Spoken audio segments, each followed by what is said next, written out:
I am Professor Walter Schnigel, but you can call me Wally. Did you ever take time to think about the plants around us and the role they play in God's creation? I'm not talking about manufacturing plants or factories. I'm talking about the kind of plants that grow on the earth. Trees and vines, flowers and ferns, mosses and mushrooms, you know, those kinds of plants. Plants are amazing. There are over 400,000 known species of plants, and scientists haven't even begun to classify all of them. If you had a computer printout with all the names of the known species of plants, and you started reading it, and you only took 1 second to read each name, it would take you over 4 days to read all the names on the list.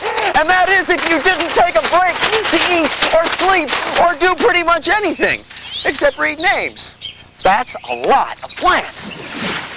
Plants are very important to every living thing on Earth because only plants have the ability to turn sunlight into food. The lettuce on my bun and the grain that the bun was made from, all from plants. What about the meat? Well, the meat came from a cow, and the cow ate grass and hay. More plants. In Genesis, chapter 1, verse 11, the Bible tells us, "Then God said, let the earth put forth vegetation." And it was so. And God saw that it was good. So what's the big deal about yielding seeds? Well, seeds are very important because they're how many plant species reproduce. There is amazing power in seeds. And guess who put it there? God. Well, we've all seen places where trees have moved or cracked a concrete sidewalk or even foundations of houses. And all those trees started from little seeds. There's tremendous power in plant seeds. Each one of these tiny beans is a plant embryo. That means there's a tiny plant just waiting to develop and grow out of it. Sprouting seeds have to have the power to push their way out of the ground. Today we'll conduct a demonstration showing the pressure of growing plants. We'll need a dozen bean seeds that have been soaked in water overnight, some small stones, a jar with a lid, a paper towel, and another jar lid. Make sure it's small enough to fit inside the first jar. Place the seeds in the center of the paper towel and then wrap them up. Then put the towel in the jar and add a little water. Cover the jar loosely with its lid and then place it in a warm, shady place. When the seeds start to sprout, place the small jar lid on top of the wrapped seeds, then weight the lid down with the stones.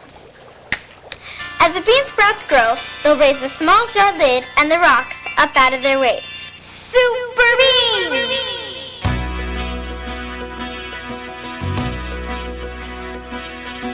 God created everything, the heavens and the earth, the oceans and the mountains. He gave them all their birth. He made all of the animals, the elephants and the ants. But before he made the creatures, he made all of us plants.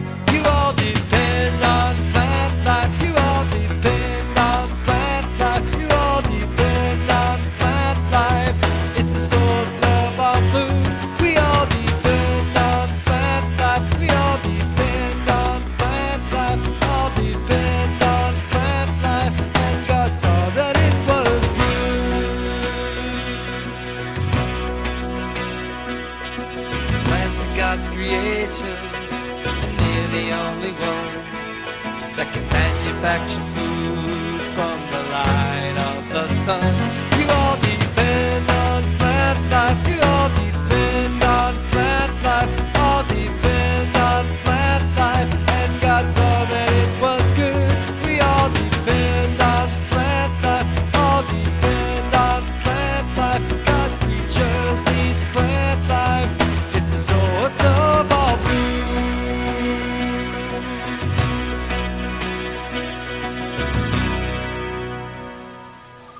All life on Earth needs food to eat and oxygen to breathe. Green plants can provide both. By using the water from the earth, carbon dioxide from the air, and energy from sunlight. Plants are able to manufacture the food they need to enable them to grow. And while plants are manufacturing the food for themselves, they're giving out oxygen we humans need to breathe.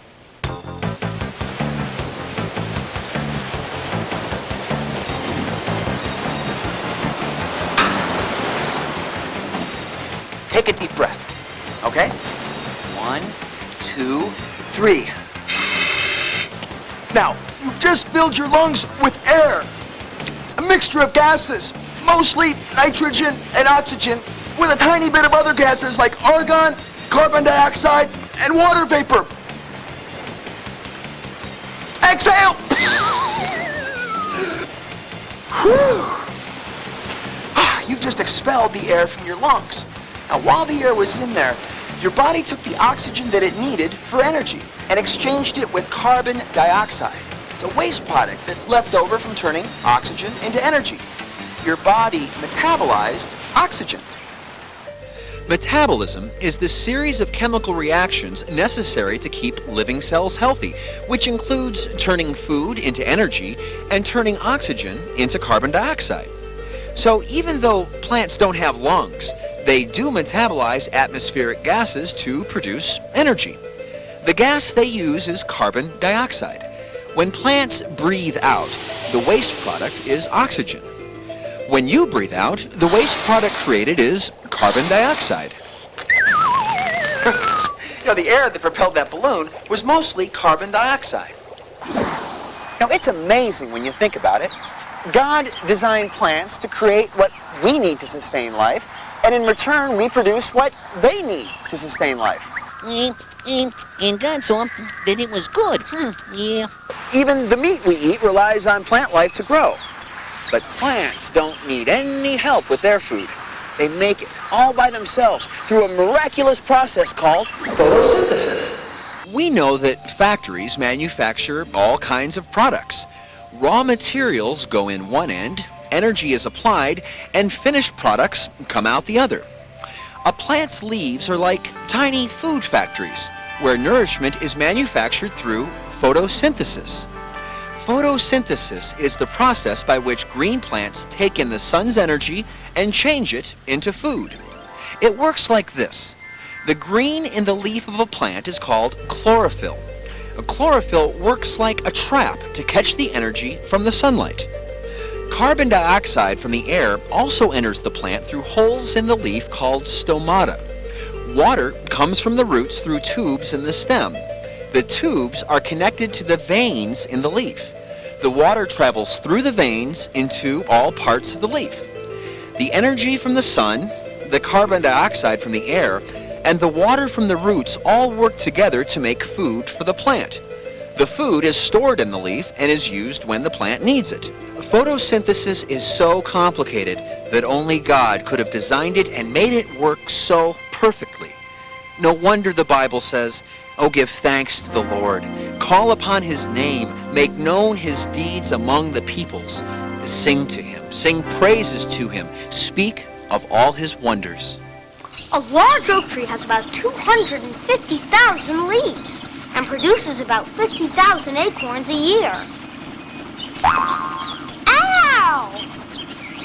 Now it's time to play Define That Term! Let's meet our two contestants. First, let's welcome our returning champion from Yellowstone National Park, Danny Deere. He'll be competing today against our new challenger, Olive Ostrich. Olive lives on a ranch in East Africa. Her hobbies include laying eggs and burying her head in the sand. Please give a warm welcome to Olive. All right, contestants, here's our question. The word photosynthesis means... A, the place where protozoa get their film developed. B, the process by which sunlight is used to make food for plants. Or C, a small spiny warthog native to Australia. I'm gonna go with C. A small, spiny warthog. I'm sorry. That answer is incorrect. I don't understand it. Some of my best friends are warthogs. Mine too, Danny. But we do have some lovely parting gifts for you, including a year's supply of antler wax, a solar-powered microwave oven, as well as the home version of Define That Term. Okay, Olive, it's up to you to define that term. I'll go with B. The process by which sunlight is used to make food for plants. Well, that's correct. You are our new champion. Congratulations. That's all the time we have today. But join us right here next time on Define That Term. Plants, like people, come in all different shapes and sizes. Let's start at the beginning with the simplest plants, one-celled organisms called algae. Now, you can find algae in fresh or salt water, ponds, ditches, on damp stones, unpainted fences, and tree bark. Algae are the simplest because they don't have a root system. But don't let the word simple fool you. Some algae grow to be over 300 feet long. Next are fungi, which includes molds, mushrooms, mildews, and lichens. There are over 55,000 different species, from microscopic-sized molds to very large mushrooms. Fungi don't contain chlorophyll, which means they can't manufacture their own food. So they feed off other plants or dead organic matter. The most common fungi are mushrooms. But we are also very familiar with a fungi that has helped save millions of lives. Who can guess what it is? Penicillin. Penicillin is made from a mold.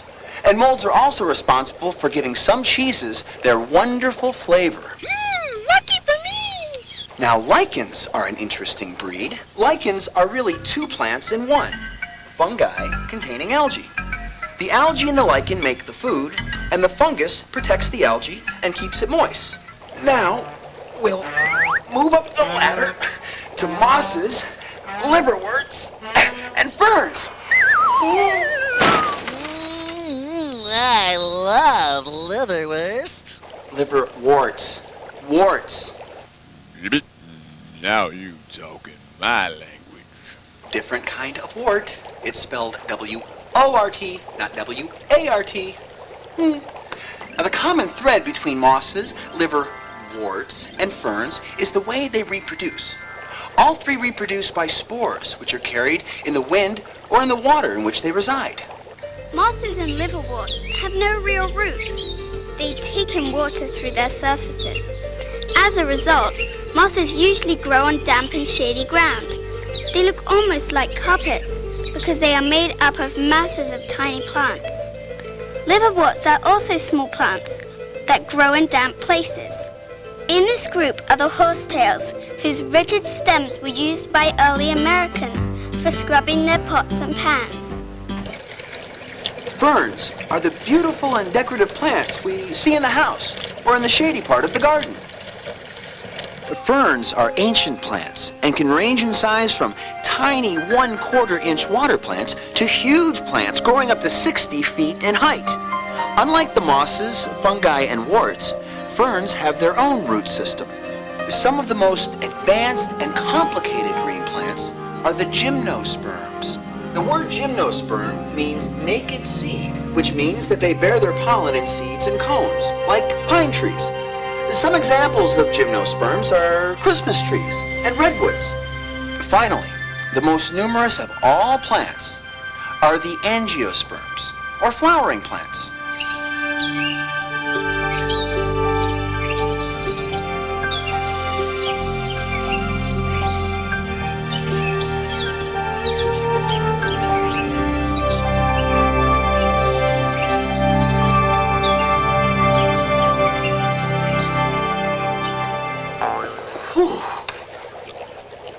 Class dismissed.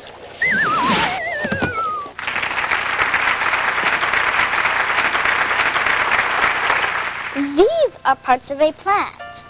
Roots and anchor the plant to the ground, absorb water and minerals from the soil, and in some cases, store food. The stem supports the leaves and flowers. It contains tubes to carry food and water around the plant. A plant's leaves are its food-making factories. They contain chlorophyll, which uses sunlight to make food from carbon dioxide in the air and water in the soil. The flower is the pretty part of the plant. These are the sepals, which cover and protect the flower before it blooms. These are the petals, which attract insects to the flower because of their bright colors and sweet smells. These are the stamens, which produce the pollen, and the pistil, which allows the pollen to reach the seeds. God designed seeds for growing new plants. The end.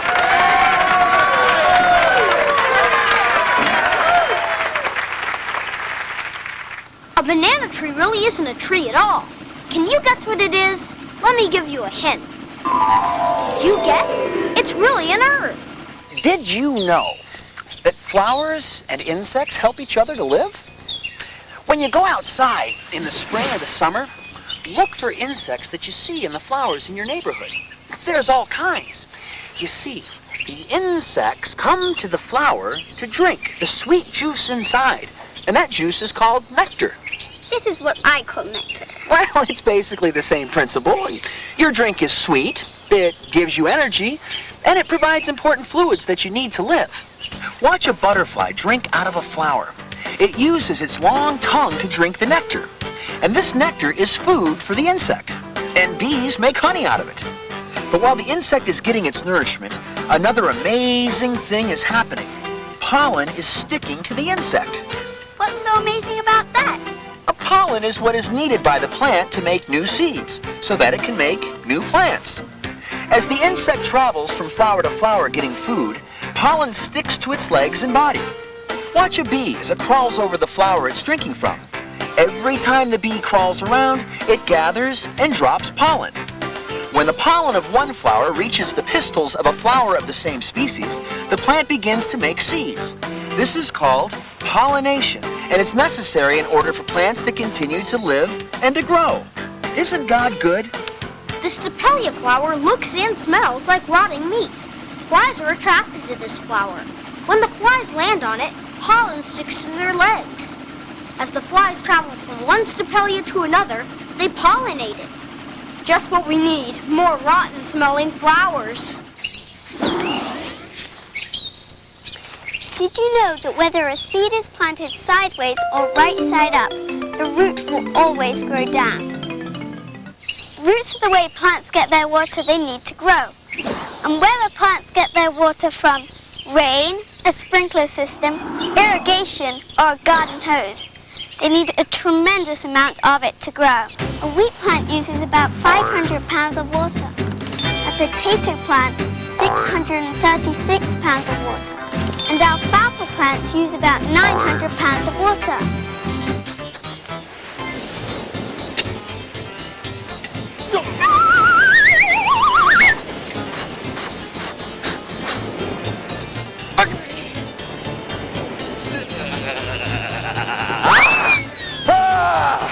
This barbell weighs over 900 pounds!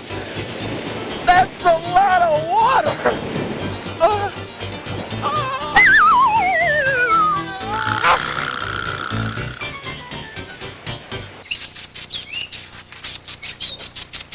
Plants provide food for all animals. That includes insects. But did you know that some plants are capable of eating bugs?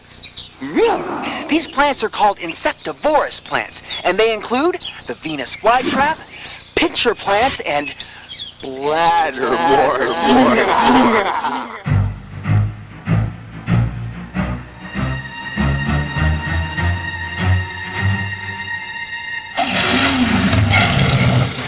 Ew, gross! Pretty cool, huh? Think what would happen if you bit into a stalk of celery. fit you back.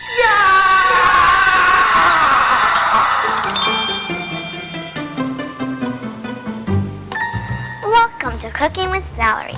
Today's program will show us a very unique use for celery. Today, celery will demonstrate exactly how water moves throughout a plant. Everybody ready? Alrighty then. What you'll need is 1 or 2 stalks of celery. Oh well, make it 3. 1 jar of water, food coloring, your choice of color. For today's program, I have chosen red. Watch carefully now. I'm going to add a fair amount of food coloring to the water, like so. Now I'm going to swish it around, like so. Place the celery stalks in the water and put it aside for 2 days. Look at our surprise. Our celery has turned pinkish red. Can you see where the colored water has traveled within your celery stalk? What does that tell us? It tells us that water moves upward through the stems and the leaves because it is important for the entire plant to have water, not just the roots. And you can tell that it rises because the red water was at the bottom of the celery, and now the celery top is red. Now let's carefully cut the celery in 2.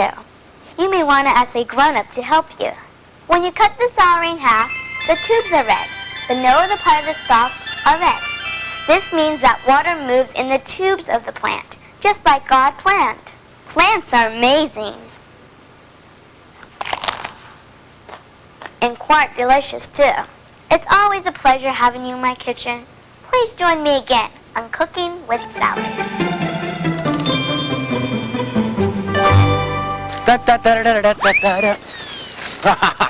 You know, the role of plants in our lives cannot be underestimated. We are completely dependent on them. The air we breathe, the food we eat, our houses, our clothes, even the paper that we write on is all made from plants. So the next time you have some fruit or some vegetables or meat or bread or anything, think about the way that God made the planet. Oh, yeah. Thank you. Now, plants and animals and even the earth itself are designed in a way that are so complex and wonderful that only the hand of God could have invented them. Psalm 104 says, He causes the grass to grow for the cattle and the vegetation for the labor of man so that he may bring forth food from the earth. Let the glory of God endure forever. And let the Lord be glad in his works. And we should all be glad in his works, because it's amazing to think how God created the earth so many years ago with you and me in mind. Through his inventions, he showed that he cared for us then like he cares for us now. Bananas are my favorite invention.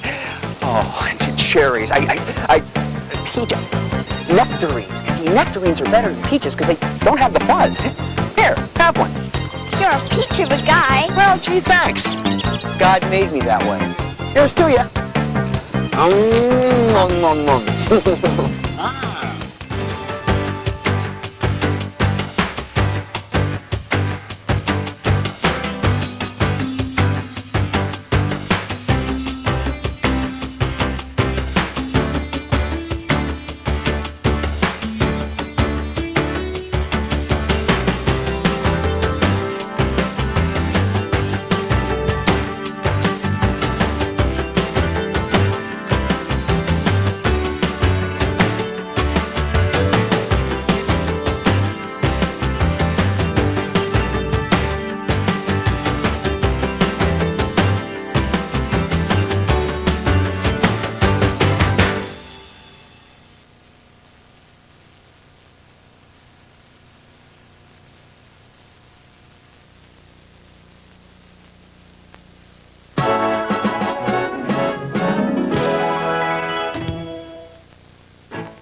Is this your house?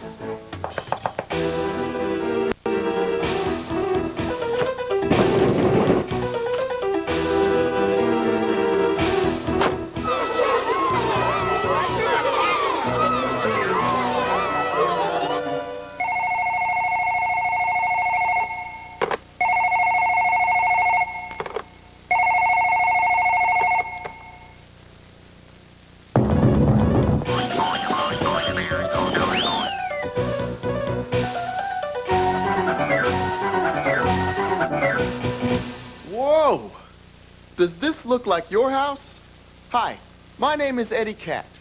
Get it? Like etiquette. Easy to understand why I love manners. Today, I'm going to help you learn good everyday manners. Knowing the right manners will make you feel good about yourself, help you win new friends, and put you at ease in any situation. And they're fun to learn.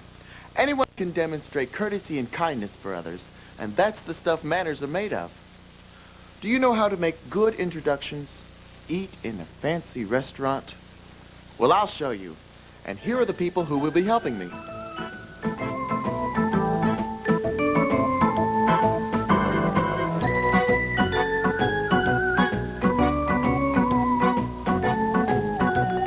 This is the home of Jenny and Clay Smith.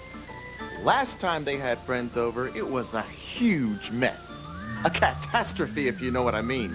Mud was tracked in, the place was destroyed. But Jenny and Clay have been practicing good manners since then, and now you're going to see how much fun good manners can be. They are really catchy.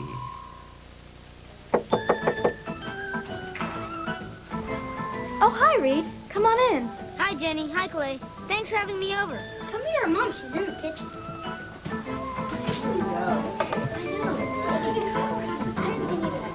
Mom, this is my friend Reed Thomas. Reed, this is my mom, Mrs. Smith. Hi, Reed. Nice to meet you.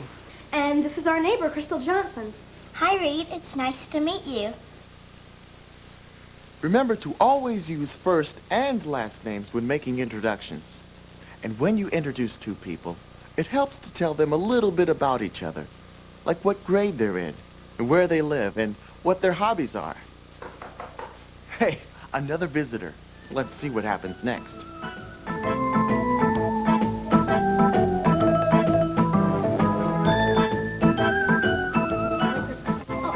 Hi, hey. Mom, this is Kanan Ross. She's in my math class at school, and she lives over at Walker Street. Kanan, this is my mom, Mrs. Smith. Hi, Mrs. Smith. How are you doing? I'm good. How are you, Kanan? Did you notice that Clay didn't introduce his mom by her first and last name, but as Mrs. Smith?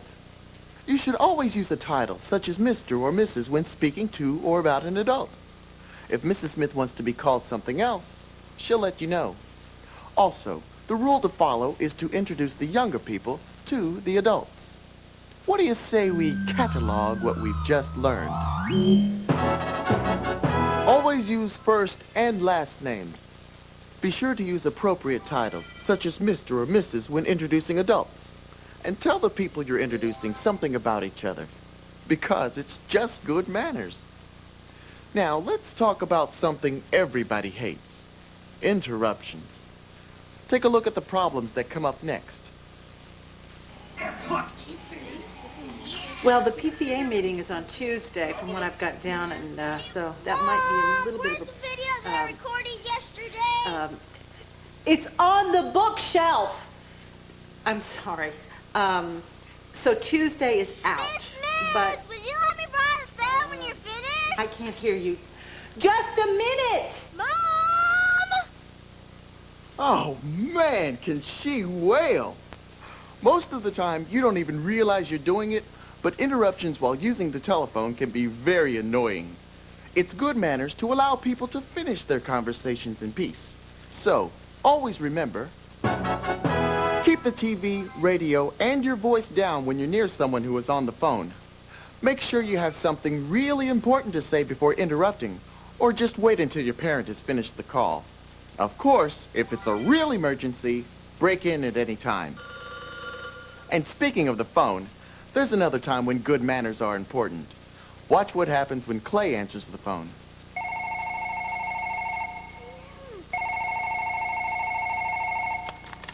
Hello? No, I've almost got my score! Hello? Hello? Now what if that call had been important? It's really rude to treat any caller that way. This time, let's check out Clay doing it the right way.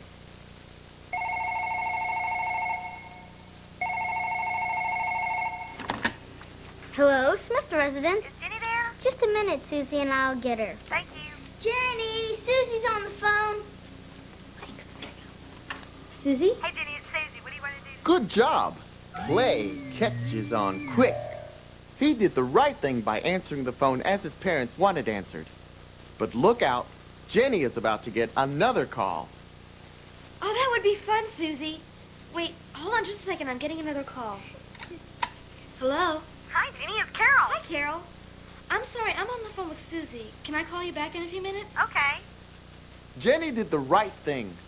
If you're on a call, don't leave that person waiting while you take another call. Here are some things to remember when using the telephone. Always answer the way your parents ask you to. Never yell. Cover the mouthpiece if you need to call someone to the phone. If call waiting interrupts, don't leave the first caller for long.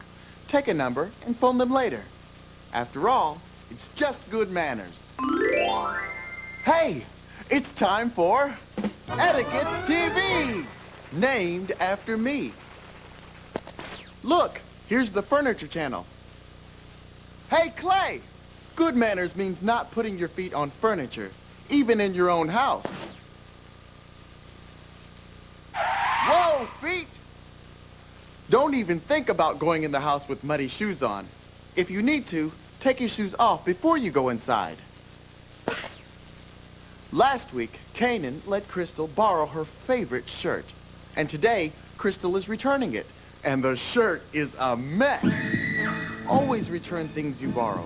Books, CDs, clothes, anything in the same or better shape as when you received them. Reed Thomas, hungry neighbor in search of a snack. He spots the cookies Mrs. Smith made for the community bake sale tomorrow. He knows they're not for him, but he only wants one or two. Hey, Reed! Don't you see that label? Never just help yourself at a friend or neighbor's home. Boy, I've had enough TV for now.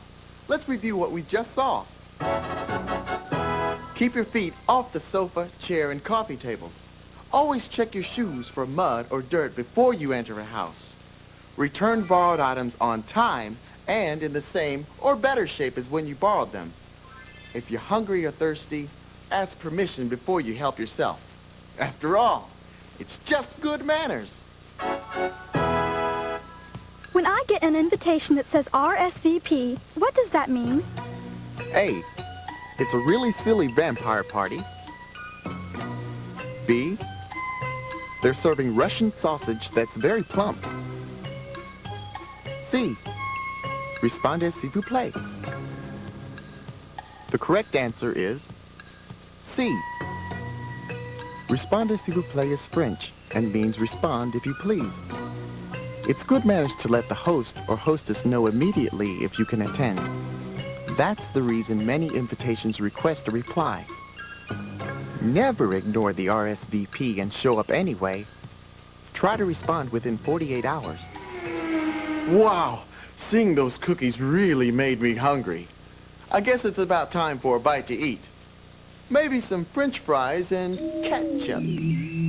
Remember these guys from earlier? Who would want to eat with them? I gave them a quick lesson in table manners, and watch them now.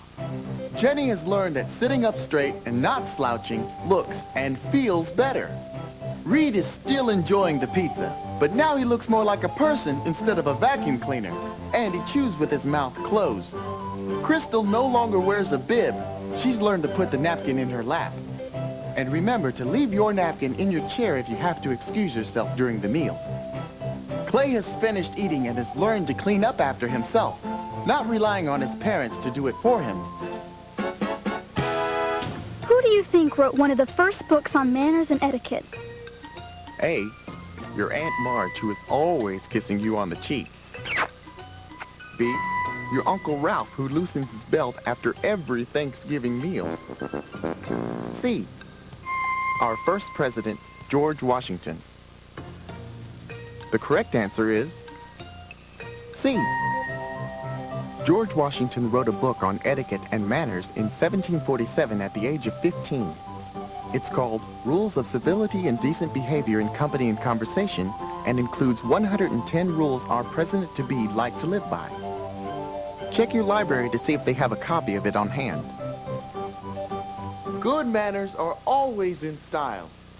They impress your parents and help you build self-confidence, especially good table manners. I don't know about you guys, but I used to be confused by the table settings I'd see in fancy restaurants. Like, why do I need 2 forks? Well, let's see if Jenny can sort it all out. Thanks, Mr. Cat. If you just remember a few rules, you'll never be confused by an unfamiliar table setting again. It's easy. Informal settings usually include the salad plate, salad fork, the dinner fork, and the dinner knife. The water or drink glass is always to your right, and the bread plate is always on the left, above the forks. A dessert fork and spoon may be above the plate when the meal begins, but usually they are brought to the table with the dessert.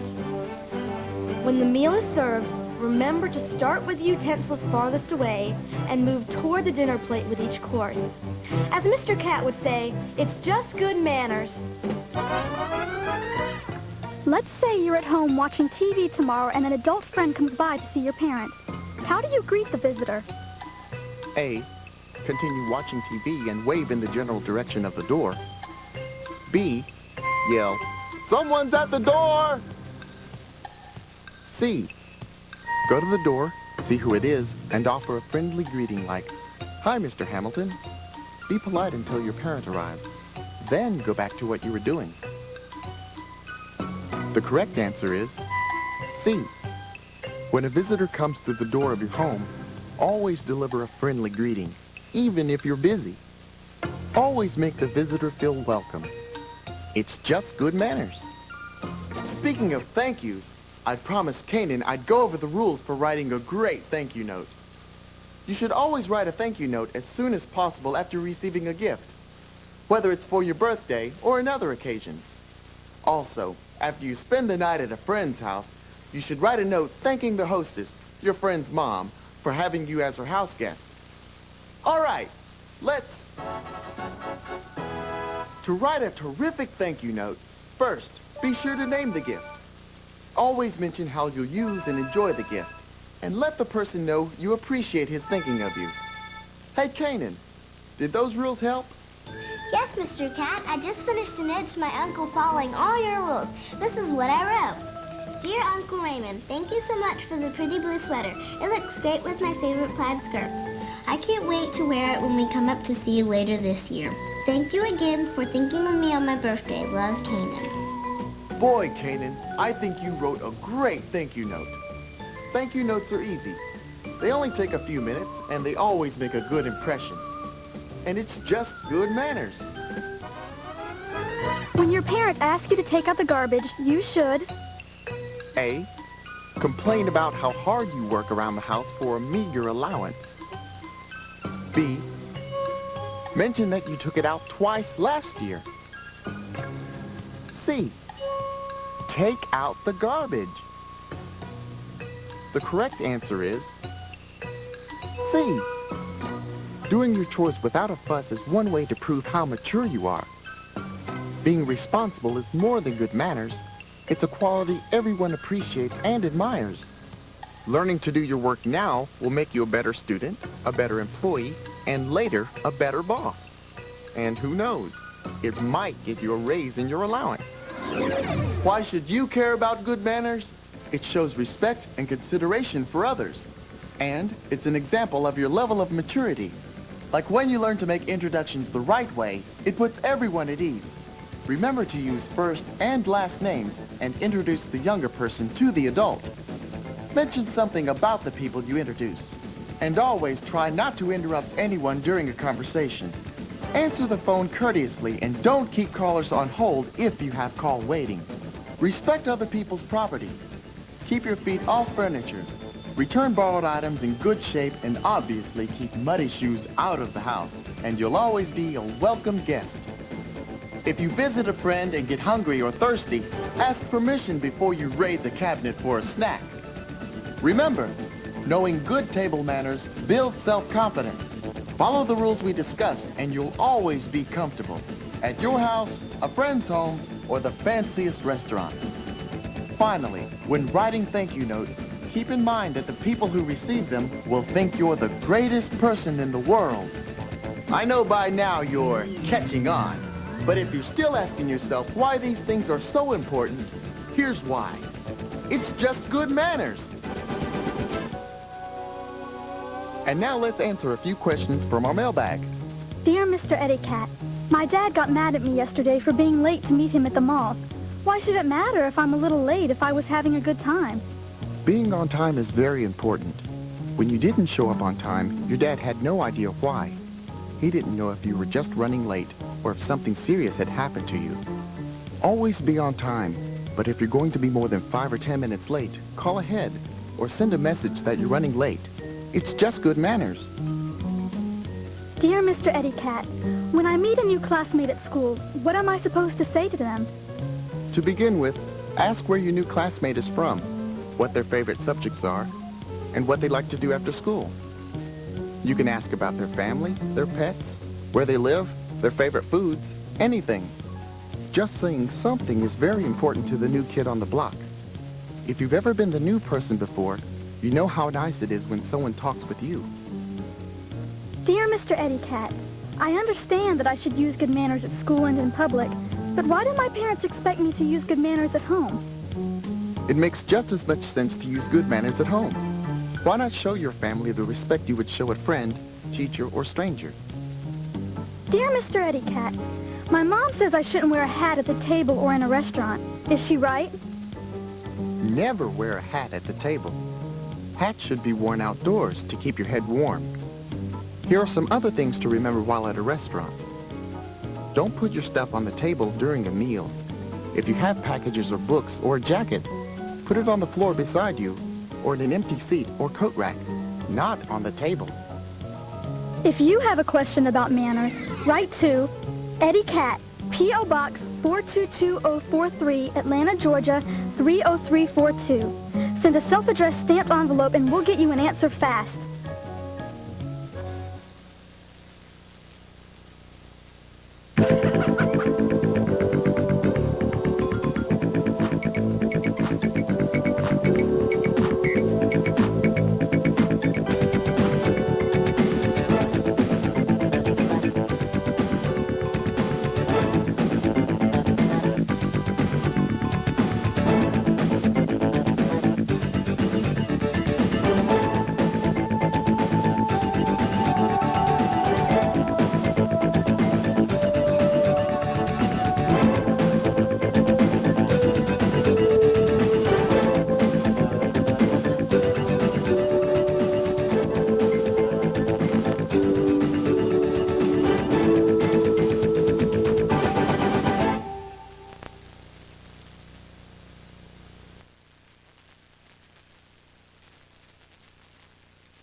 Greetings, everyone. I'm Dennis, and I'm the balloon guy.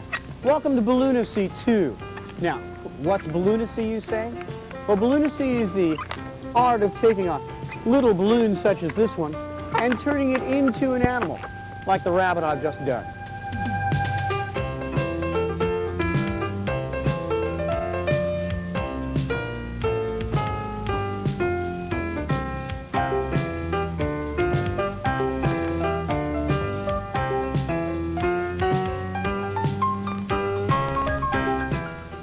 Now, wasn't that neat? It's all fun and easy. Now, we want you to work at your own pace. So if you need to reverse it, put it on pause, go right ahead. We encourage you to do those kinds of things. Now, you're going to start by learning the hard part, blowing up the balloon. You need to stretch it a couple of times, make a stream of air, and you may even want to stretch the balloon as you're blowing it up. Just like that. course, now some of you may have a hard time blowing up the balloon. In that case, you may want to use the little hand pump that we've included along in the package. Just take the black end, slip it inside the balloon, start squeezing away, and as you see, it will fill the balloon. If that's a little bit of a bother, you can always go check at your cards and party shop for a small hand pump like this one. Or even better yet, wander on out to the garage and grab yourself a bicycle pump. Well, the truth at this point is, all we really need to do is grab a deep breath of air or your pump, and we're ready to start doing some animals.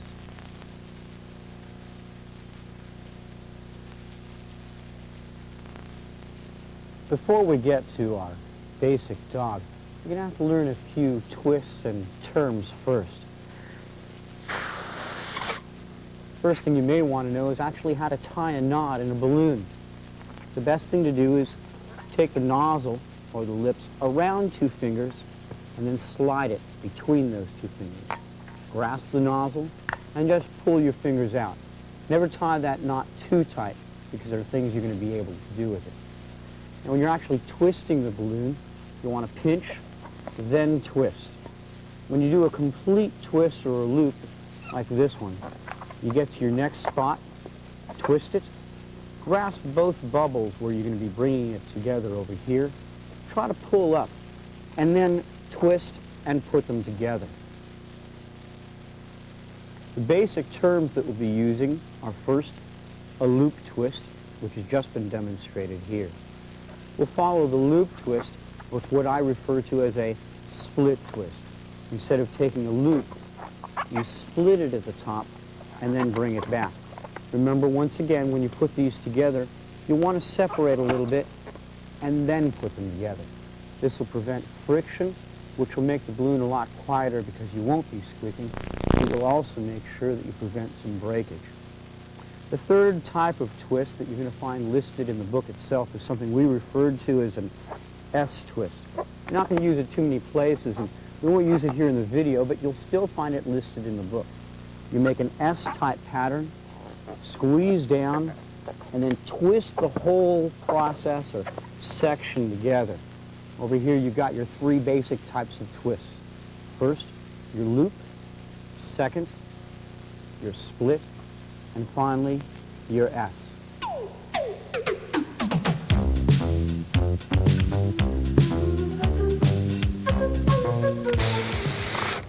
Your first animal is going to be a very simple or basic dog.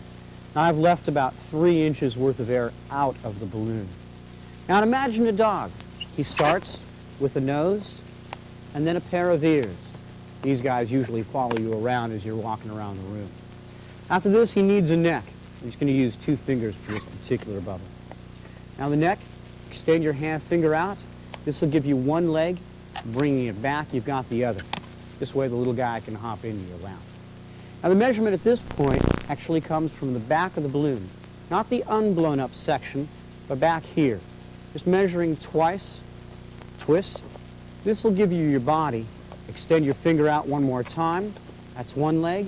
Bringing it back, you've got the other. Once you've brought it together, you'll have a little extra room in back, which will give you your tail. That's your basic dog.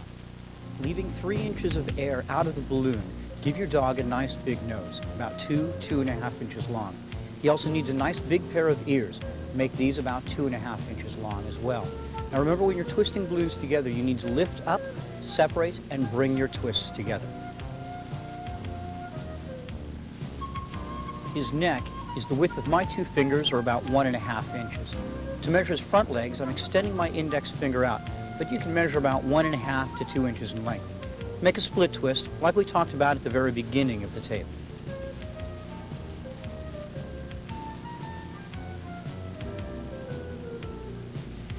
Now he needs a body. Measure the height of the front legs, then go to the back of the balloon. Using this measurement, back up twice, or about 3 to 4 inches. The point you end up at is where you start making your back legs. They should be the same size as your front legs, approximately 2.5 inches long. And there you have it, your friend, the dog.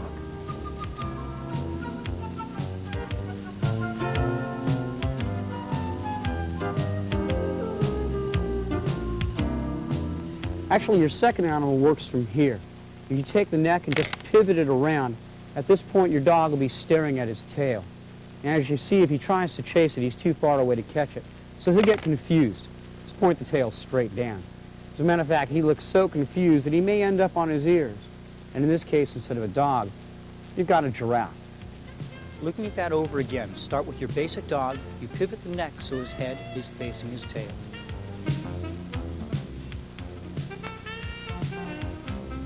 Now turn the tail downward like this and turn him so he sits on his ears. And there's your giraffe.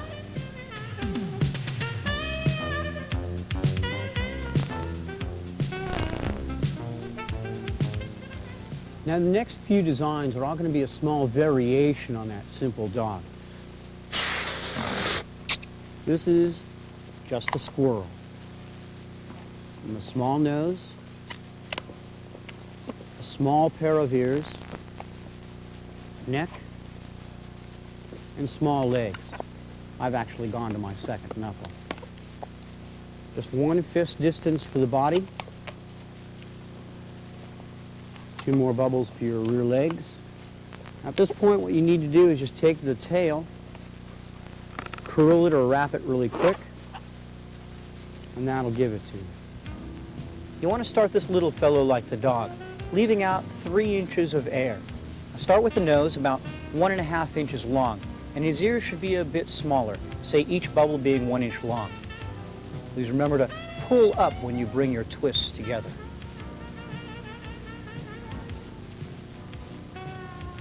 Give him a small neck and a pair of front legs. I'm measuring to my second knuckle, about 2 inches. Remember to make a split twist for the front legs.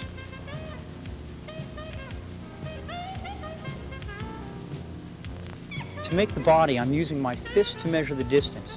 It should be about 3.5, 4 inches long. Make another split twist for the back legs. These are also about 2 inches long. Your squirrel will have a long tail, and it needs to be curled, so wrap it in a circular downward motion. Just let go and it'll stay in place. Now this guy's ready to run off to the forest.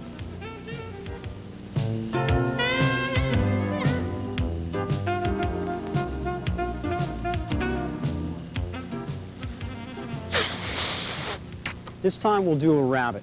Now I'm going to use the same amount of air as I have for the dog, the giraffe, and the squirrel. The first one, of course, starts the same way as the dog. Now, I'm going to use about 3-4 inches for the ear. I'm just taking my pair of thumbs and measuring it on out. Bringing it back down and bringing it together. I roll my finger, but this is about 1.5 inches worth of distance for your neck. And I go to the second knuckle, about 1.5 inches, almost 2 inches worth of distance for your front legs. This final section here actually gets split into thirds.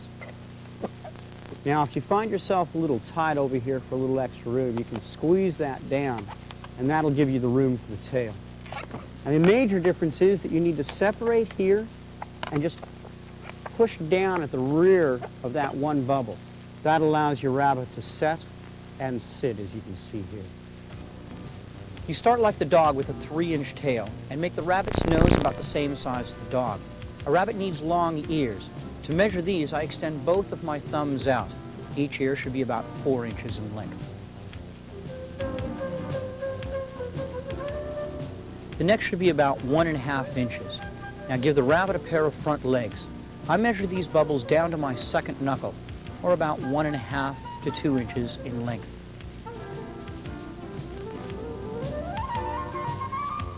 Now comes the tricky part. Divide the rest of the balloon into thirds for the body and back legs. Each of the bubbles will be about 3.5 inches long. You'll have a little bit left over, so squeeze the air down to give your rabbit a puff for a tail. Now separate the legs from the back and push down at the rear of the bubble that makes up the body. Set this bubble between the other two. Now let's take a look at that from a different angle. Again, you separate the legs and push down at the rear of the bubble. This allows the body to set between the legs so your rabbit can sit nice and pretty.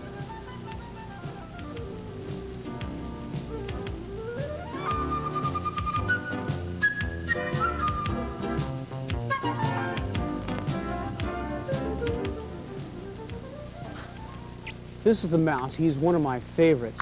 He works just like the dog does. He's just got a lot less air. Same basic shape. Starting with your first bubble to your nose. Next, a pair of ears. Now all these little bubbles are really small, and I've just pinched them off. Next comes your neck, your front legs, body, rear legs, and if you can, get just a little bubble left over. See if you have a little stop for your tail. Straighten them out. This is what the guy looks like. Fill up your balloon so it has only about 3.5 to 4 inches of air in it. The nose is going to be about a 1/2 inch, and his ears are each going to be 3/4 inch bubbles. Please remember that all bubbles on the mouse are going to be very, very small.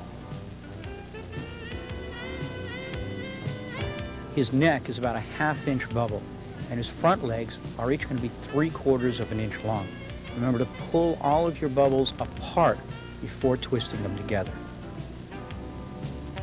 His body is a whole inch in length, and his back legs are just like the front, 3/4 of an inch. And try to make a tiny little bubble at the base of the tail. Just squeeze a bit of air down. This will give your mouse a nice, long, floppy tail so he can scamper around the house.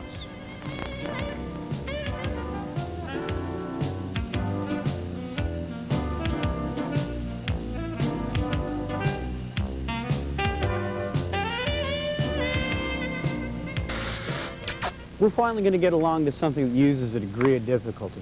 This will be a ram, and in this case I've left 5, maybe 6 inches worth of air out of the balloon. Starting the same way as the dog, though more preferably like the squirrel because we want much smaller ears. At this point you're going to do a loop. We showed this to you earlier, and the split in the loop here should be about as tall as any of the bubbles through your ears. Now first one loop, and the truth is we do need 2 of them. I recommend that at this point you just go ahead and finish out the animal. Neck, front legs, which should be about 1.5 to 2 inches in length. Body, about 1.5 inches. Rear legs, and tail. Now the head structure at this point will probably look something like this. Now what I'm about to do is slip my fingers into this bubble and slip it over or on top of the ear. Just like that. Now the second side, I'm going to hold it all steady by pressing against my chest, bringing it together, and as you can see now that I've straightened it out, this is what your ram should start to look like.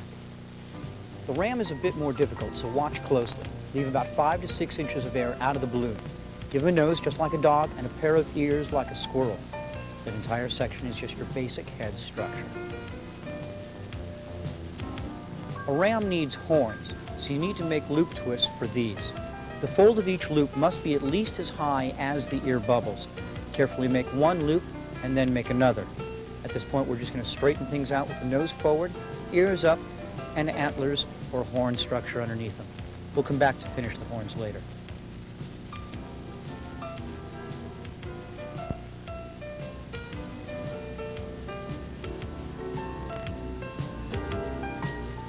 Let's continue with the body. Give him a neck of about 1 inch. Then his front legs, which should each be about 2 to 2.5 inches in length.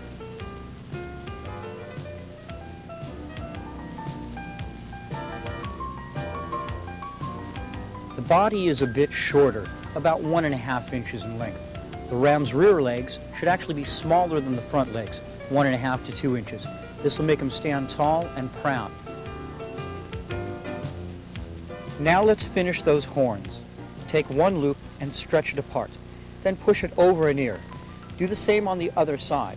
You can rest the animal against yourself to give you some leverage. Just slip it over nice and easy. Now he's looking tough.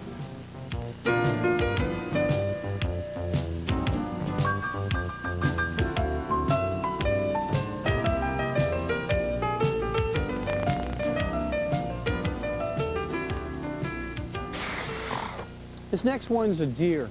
It's going to be a little bit easier than the ram was, but we're going to use the same amount of air. Once again, we've left out 5 to 6 inches worth of room. Now, the head structure is about the same size as the squirrel to start with. We're going to add an extra bubble, and then on that third bubble, we're going to wrap a longer bubble around it, just to the side there, twisting these together to give a bow or a moving section. Going straight across, one bubble, another small one, and once again, wrap a longer bubble around or to its side. This entire structure here is the head, along with the antler works. See a triangle pattern. Just bring it on together. You may want to straighten out the antlers just so they're all pointing upwards. Your neck should be about an inch, inch and a half worth of length. Regular type legs, about 1.5 inches as well. A shorter body than your legs. Finally, to the rear legs and the tail, bringing the whole picture together to look something like this. Leave 5 to 6 inches of air out of the balloon. Start with a nose like a squirrel. Then make 2 small bubbles like the size of squirrel ears. Don't let go of anything yet. On the second small bubble, form another bubble that wraps or stretches along the side and twist these together. Now you can let go. Make 2 more small bubbles, and on the second bubble, stretch or wrap a bubble alongside like you did before. Give these 2 a good twist. Go back to the first bubble and find the indentation. Make another bubble the same size and twist these together. You should see a triangular pattern. Now take a moment to point the antlers upward and you'll have finished the head structure.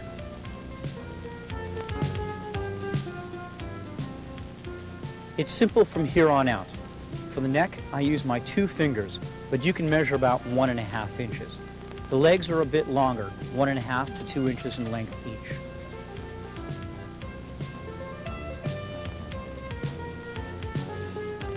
Make the body about 1 inch long, and your rear leg should be about 1.5 to 2 inches long. You should have just enough left over for your deer to have a small bob of a tail, just like the real ones in the forest.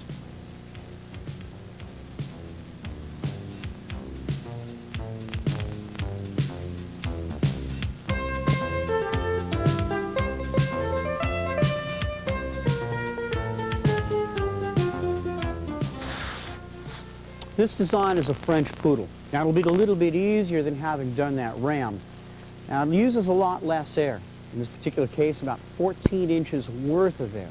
I measure it with one hand on each end and extend my thumbs. That's how I know what my length is. Now French poodle's a little bit different than your normal dog in that he's got a puff at the top of the head. So you need 3 bubbles here. 2 for the ears, 1 for the puff at the top of the head, and just bring them together. And your nose, as you can see, is about an inch and a half long. And your bubbles are just small little bubbles about 3/4 to a full inch. This point is your neck. Now the legs of French poodle are 2 bubbles each. A long one, about an inch, inch and a half, and once again a small bubble. You repeat this for each one of the legs.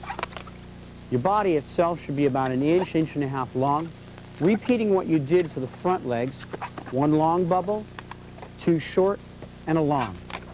Now we get to this little section, we're going to change the end, and you may want to just curl your fingers around. Now don't pinch, just curl them around because we're going to squeeze down here, forcing air between those fingers. If you want to make it look real good for your friends, what you do is at the same time you're squeezing, blow at the end of the tail. It makes it look as if you're filling the balloon from the outside. Fill your balloon up so it has 14 inches of air in it. I measure it by holding each end and extending my thumbs. The nose should be about 1.5 inches in length. You'll need 3 bubbles for the head because a poodle has a little puff at the top. Each of these bubbles are about 1 inch in size.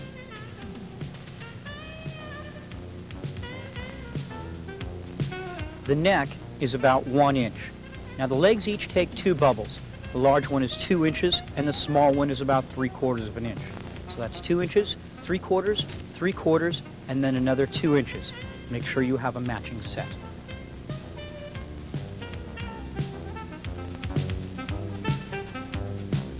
The body is much shorter than our basic dog, only about 1.5 inches long. Now once again you're ready for the rear legs. 2 inches, 3/4, 3/4, and then another 2-inch bubble. Remember, each leg has a large bubble and a small one.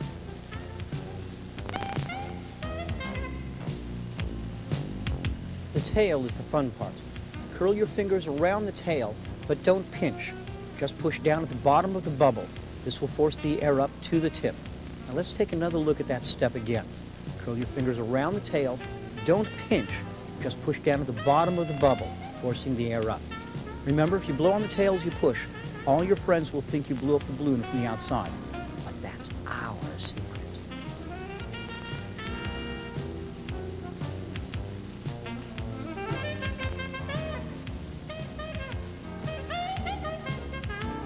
So, you finished the simple stuff and you want to get on to some intermediate things. No problem. The thing is, though, you're going to have to learn some new terms and some new twists. Now, first of all, there's a thing that's not in the book, but I prefer to call it a triple body. Triple body is where we're going to take 3 twists or 3 bubbles, put them together. We'll count that as number 1. This is number 2.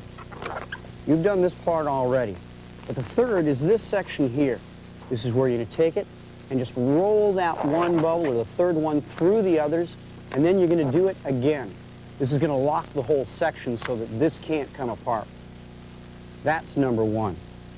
Number 2, this section has that loop twist. You probably remember him. He's the guy we start with, like this and like that. Except from now on, he's going to get smaller and smaller. We're going to make things like this.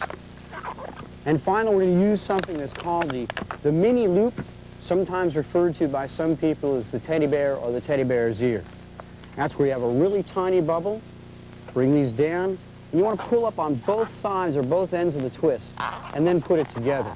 Instead of a loop, you get sort of a bend, almost a kidney type shape out of one of these bubbles. That's all you're really going to need to add to what you've already done in the simple section to get this intermediate stuff done. We'll talk more later.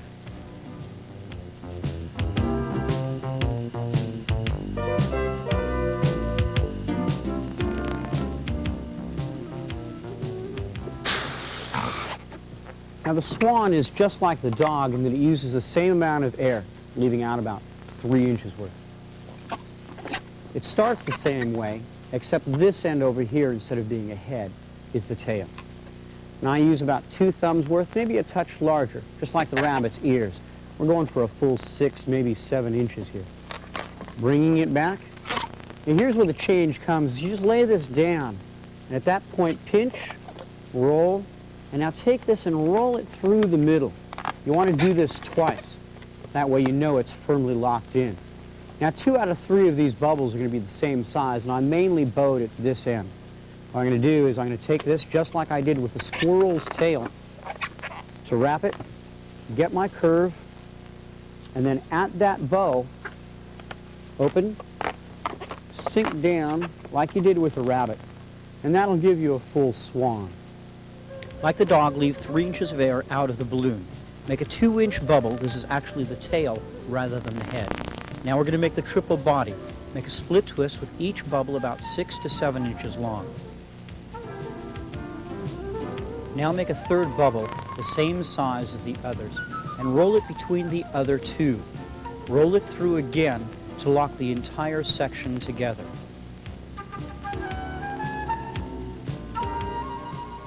Take the rest of the balloon and curl it, just like you did with the squirrel's tail. Now go back to the triple body and look closely for the 2 bubbles that bow out. Set the neck down in between those 2 bubbles. And you can be sure that this swan was never an ugly duckling.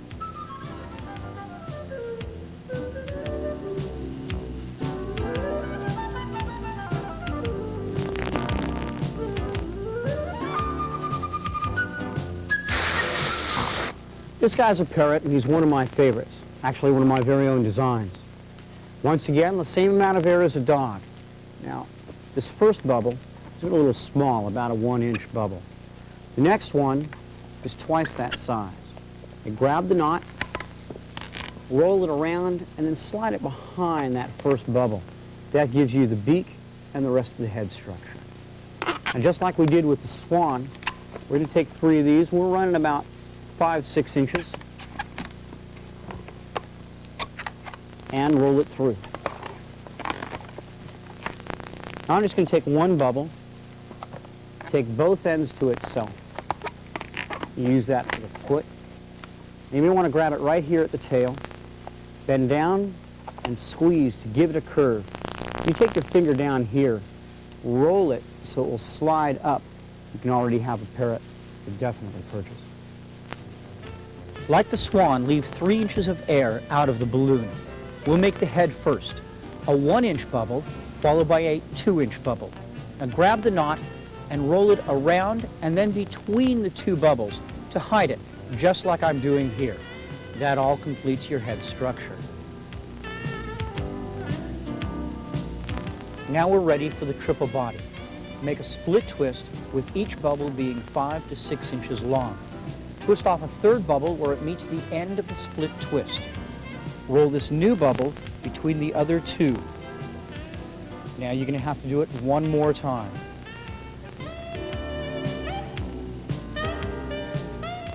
Now we're ready for the foot. We make a mini loop, a 1-inch bubble that's wrapped around itself. You may want to make sure that the curve is facing forward.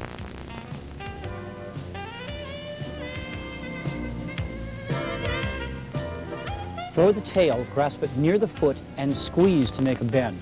Then roll your finger upward between the foot and tail.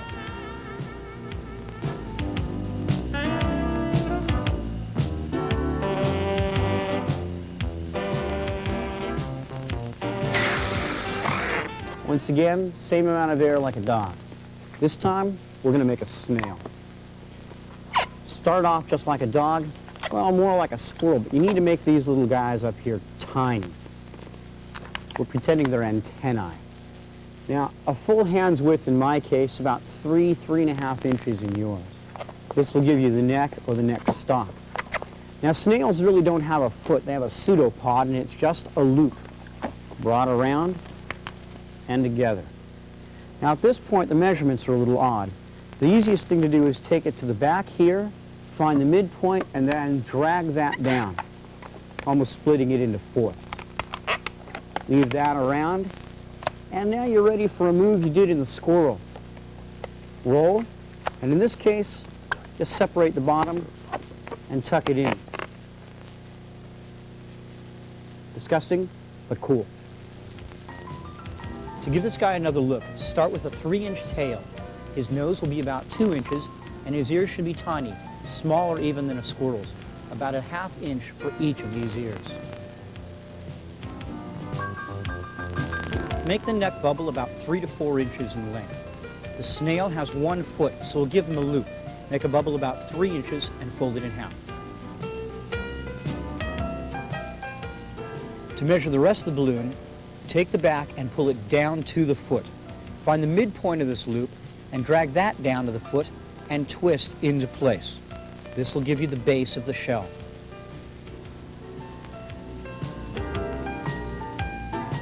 With the remainder of the balloon, make the same move as with the squirrel's tail.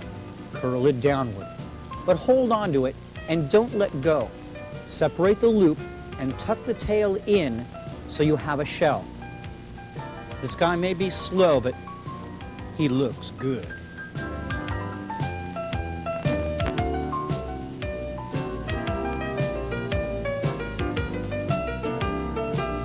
Well, partners, now that you're more than halfway through, it's time for the final roundup. This time we need to review one skill from the last section and add another one from the next section so that you can go ahead. But first of all, we need to review the mini loop or the teddy bear's ear. Remember, when doing this, it's not a big loop that you want, but rather just one small little bubble brought together by lifting up at both twists and putting it together. Now the other thing you need to learn is how to do like an anteater's nose, an elephant's trunk, or a dinosaur's neck.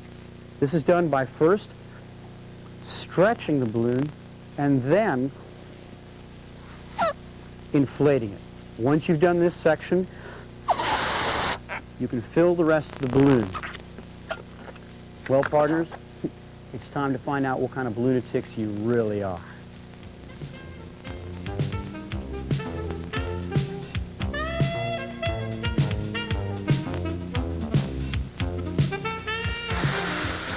The kangaroo is the first in our lessons of what I use for the mini loop or the teddy bear twist, or the teddy bear ear as it's called. Now this is going to be a little less air than a dog. making a full 3.5, 4 inches left out. We're starting just like we were going to be doing a dog. Nice large nose, nice large ears. Neck's a little bit longer than a dog would be. We're going about 2 inches here. Front legs. The importance is a kangaroo needs to have a straightened back. So we're making one bubble, bringing it back around to itself, allowing that bubble to work as the stop to straighten the back. The rest of it kind of finishes out as if we were doing a rabbit, except we have a long tail.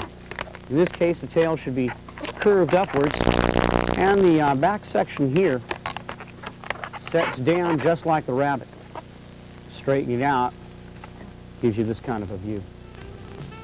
Start your kangaroo by leaving out 4 inches of air. Begin like you would a dog. A 2-inch nose with a pair of 2.5-inch ears.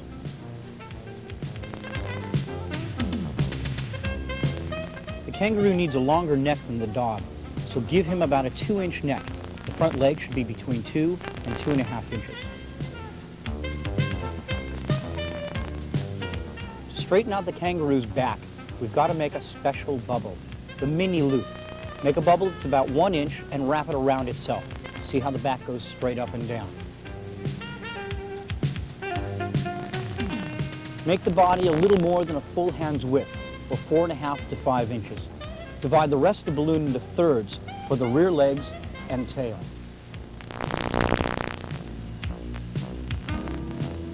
Curl the tail upward by rubbing the balloon together. You'll finish out just like the rabbit. Separate the rear legs and set the body down in between them. This will help your kangaroo sit up straight. Say good day, mate.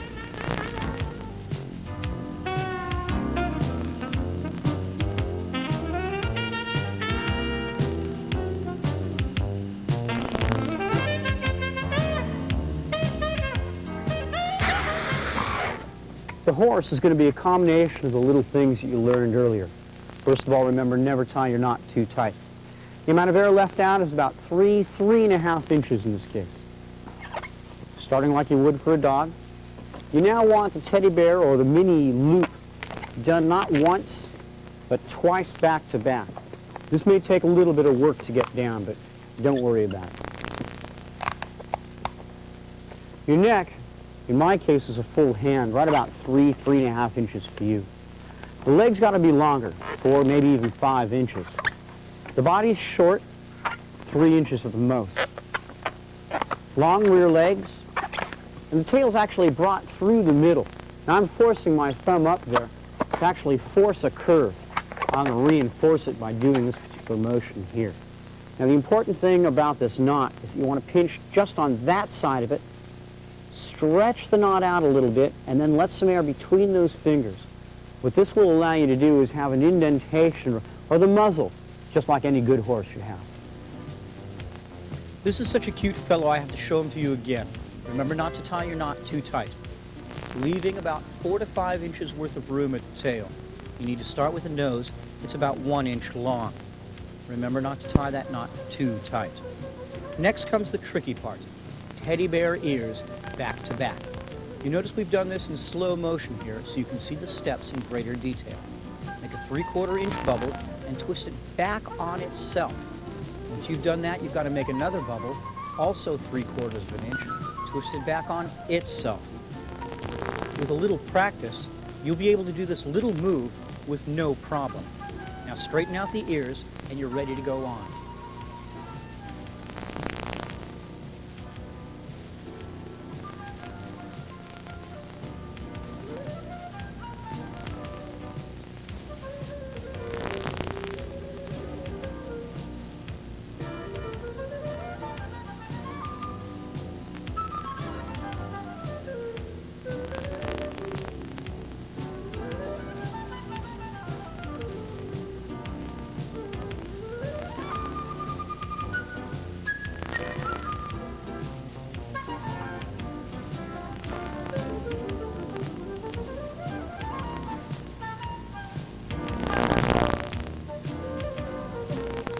Horses have long necks, so allow about 3.5 to 4 inches, or in my case, up this length.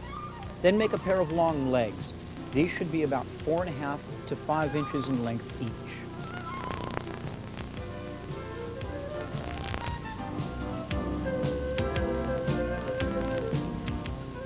The body should be smaller, more like the length of the neck. The rear legs should be about the same length as the front legs, about 4.5 to 5 inches for each of the legs.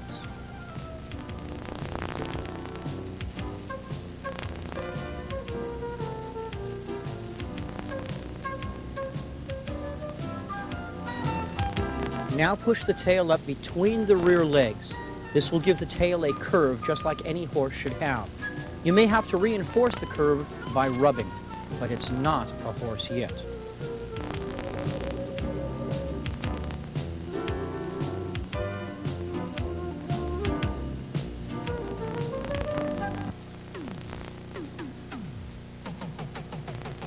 Pinch the nose with one hand and grab the knot with the other. Stretch the knot out and let some air from the nose slide out to form a small bubble. You may have to reinforce this bubble by twisting once or twice like I'm doing here. Now that he's got a muzzle, you have yourself a horse.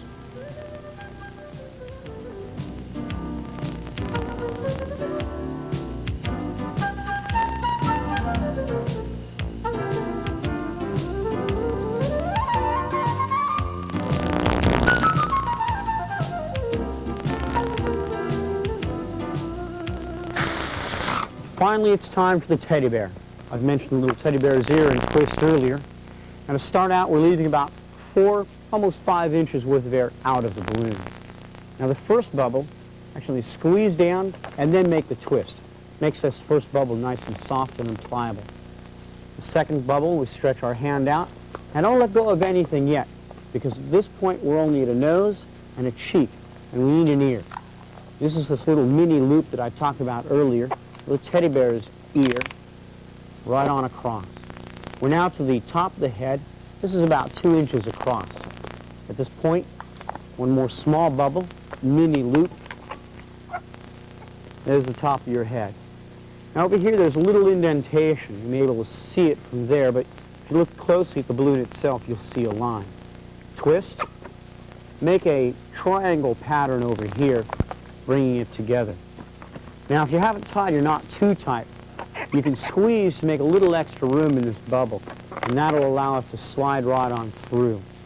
You also want to make sure to cover this detail of allowing this bend in the ear to follow this little crease or indentation in the balloon on both sides. The next move is an equilateral isosceles triangle, something you'll find in a 3rd grade math book. What I'm doing is making a triangle, a little upside down at the moment, but there you are. And my thumb is through the middle and my hand rests here, so the bubble can be brought across for measurement. Once that's done, I rotate not only the balloon, but my hand as well, so I can measure the next section against it. By the way, this was about 3.5, 4 inches, and this is going to be right about 2.5 inches here. Make one last little twist to get your tail, slide it between the bubble, straighten this guy out, and he'll sit on a flat surface if you want. The teddy bear starts with a 4 to 5 inch tail. Make a 2-inch bubble, but squeeze down while you make it. I extend my finger to make the next bubble, but you can measure about 2.5 inches. Now we're ready for our teddy bear's ear. Make a 3/4 inch bubble and twist it back unto itself. You can let go of the other 2 bubbles now. Make a 2-inch bubble, followed by another teddy bear's ear. Just twist the bubble back onto itself.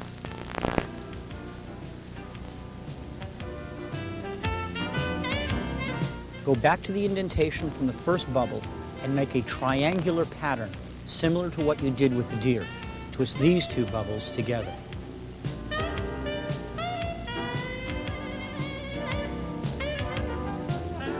Take the nose bubble and squeeze, then push it through the center of the triangle pattern.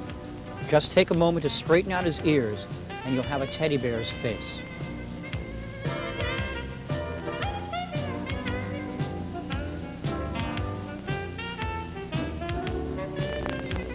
The body is also a triangular shape. Make a 3.5 to 4 inch bubble, then a 2.5 inch bubble, and another 3.5 inch bubble. Twist all of these at the neck. Keeping your hand in body, measure another bubble the same size as the one you're holding on to. Rotate your hand again and measure another bubble. You'll have a little bubble left over for the tail. Slide this bubble through the joint here, and your teddy bear will be able to sit right next to you.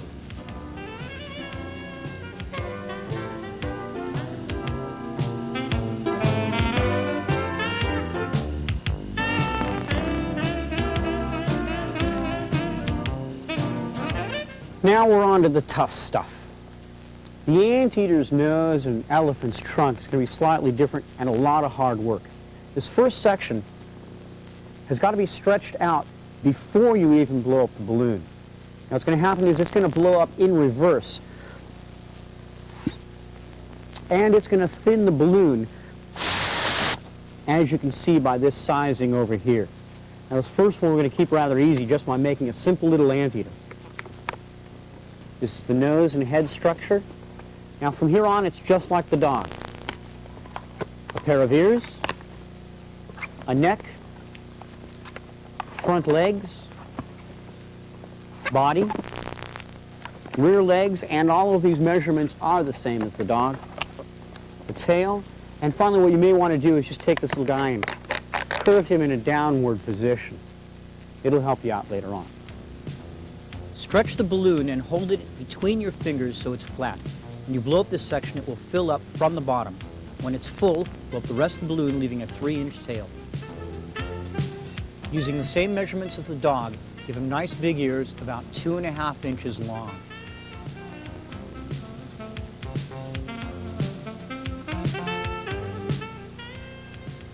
The neck is going to be about 1.5 inches in length, and make his front legs about 2.5 inches long.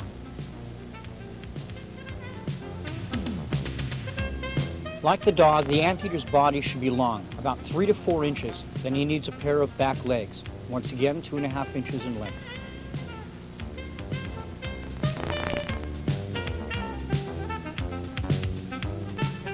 Your anteater isn't finished until he gets his nose curved in a downward position.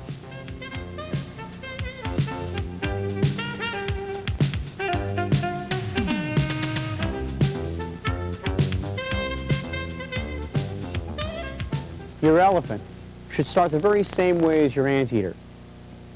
Stretch it out and then fill it with air. At this point, fill the rest of it, once again having a thinner trunk than the rest of the body. After your head, you're finally going to get around to using a loop twist. This is going to be your ear, and of course you need 2 of these. Now the truth is that an elephant is generally considered fatter than most of these balloons. So one way to take care of that is to make sure your legs are longer. And one thing you may want to do is squeeze the back of the balloon, forcing air forward. That'll give you a fatter body, and that allows you also to finish out the animal. The truth is an elephant's got a really skinny tail and kind of small, but you're never going to get that detail in. And do remember that when you do an elephant, the trunk should always be turned upwards. That's because in India, it's a symbol of good luck. Start your elephant just like you did the anteater, leaving about 3 inches for the tail. Now make 2 loop twists for the ears. The fold of each ear should be about 2 inches high.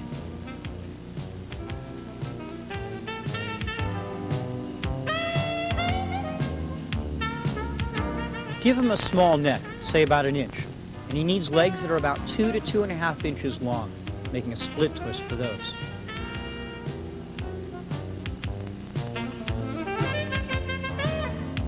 An elephant should be fat, so before you make the body, squeeze some air forward and make this bubble look extra fat. Give him a pair of back legs, and you should have just enough left to give your elephant a small tail. As a symbol of good luck, remember to curve his trunk upward.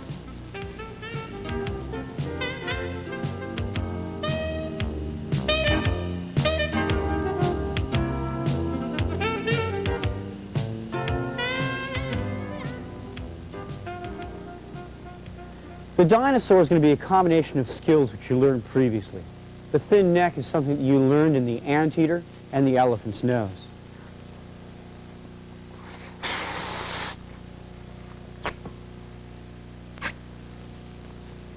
The second part is going to be the triple body. Of course, now remember, your front leg should be about an inch, inch and a half long. The body itself is about 4 inches long. As you did earlier when you did the swan, you want to roll the third bubble between the other two. Do this twice just to make sure everything's locked together. Rear legs, once again about an inch, inch and a half long. And what you may want to do is counterclockwise wind these rear legs. I'll do it one more time. Wind these rear legs between these two bubbles. That'll allow them to stand upright. You have extra room here in the tail, so if you give it an S squeeze or move it into an S pattern here, you get the drop of a dinosaur's tail. And you may also want to stretch out that knot a little bit and squeeze the front section to fatten it up for the head. Once again, do the S-type pattern that you did for the tail, and that'll give you the proper body, form, and shape for a dinosaur. Start just like the anteater or elephant. This part will be the head and neck. At this point, you're ready for the front legs. Make them about 1.5 inches in length each.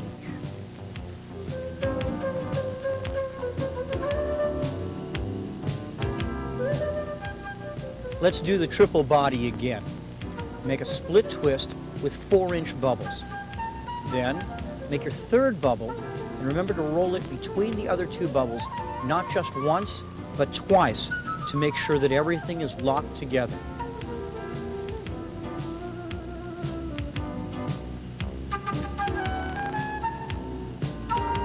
The back leg should be about 1.5 inches as well. You need to roll them counterclockwise to set them under the triple body. This will help to make sure that your dinosaur stands firm and steady.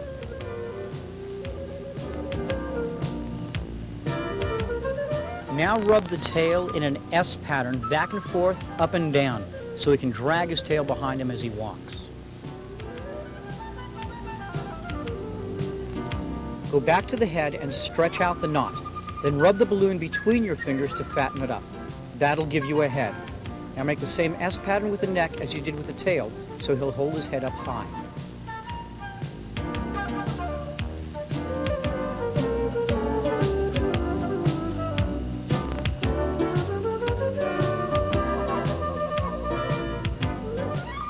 Lunacy 2, the book, finishes with a turtle because of the original design and the difficulty factor with it. On the other hand, we've decided to finish the videotape with a snake.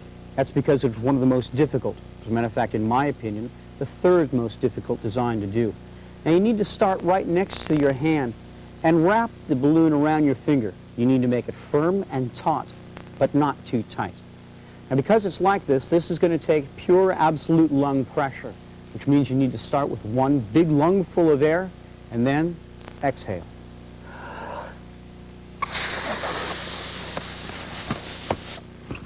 Voila. Let's take one more look at the snake. Start with the back of the balloon, put the balloon on your index finger right next to the knuckle and wrap it around your finger. Make it firm and taut, but not tight. What's left? Well, just take a great big breath of air and blow up that balloon. This is one snake you can count on everyone liking. All right, so now you know all the secrets and the ins and the outs and the huffs and puffs of Balloonacy 2. So you're sitting there going, Dennis, what next? Well, first of all, if you got anything really good that you want to save, we'll store in a refrigerator for a couple of days or a freezer for a couple of weeks. Oh yeah, Dennis, but I've already done this stuff. No problem. Keep practicing, come up with your own little weird, strange designs. If they're any good, take a picture of them, send them to 801 South Main Street, Burbank, California, 91506. In the meantime, just keep huffing and puffing.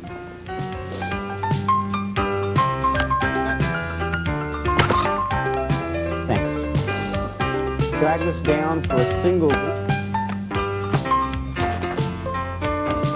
I need two.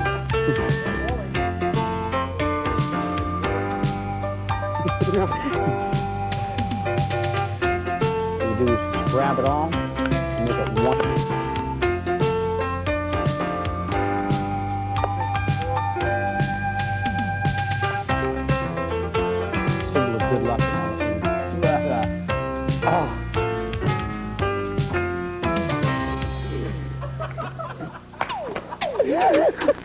combination of a few of the skills you learned are